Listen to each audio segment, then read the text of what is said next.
31 ને લઈ વાવ પોલીસે સઘન વાહન ચેકિંગ હાથ ધર્યું. નવા વર્ષની ઉજવણી નજીક આવતા વાવ પોલીસે 31 ડિસેમ્બરના રોજ ટ્રાફિક અને જનસામાન્યની સુરક્ષા સુનિશ્ચિત કરવા માટે સઘન વાહન ચેકિંગ અભિયાન શરૂ કર્યું.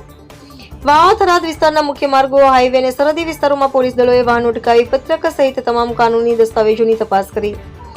ચેકિંગ દરમિયાન દારૂ પીધેલા વાહન ચાલકો, બિન નંબર પ્લેટવાળા વાહનો, લાયસન્સ અને આરોગ્ય દસ્તાવેજો વગરના વાહનો પર ખાસ ધ્યાન આપવામાં આવ્યું. પોલીસ દ્વારા શંકાસ્પદ વાહનો અને વ્યક્તિઓને પણ તપાસ હેઠળ રાખવામાં આવ્યા હતા. આ કાર્યવાહી દરમિયાન લોકોને ટ્રાફિક નિયમોનું પાલન કરવાની જાગૃતિ અપાઈ અને સુરક્ષિત માર્ગ પર ચલાવવાની સૂચના અપાઈ.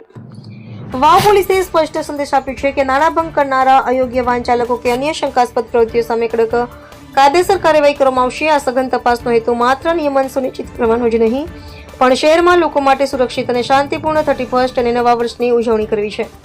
પોલીસે લોકોનો સહકાર માંગતા જણાવ્યું કે નિયમોનું પાલન કરીને તેઓ પોતાને જ તેમજ અન્ય લોકોને સુરક્ષિત રાખી શકે છે અને ઉજવણી આનંદમય બની શકે છે.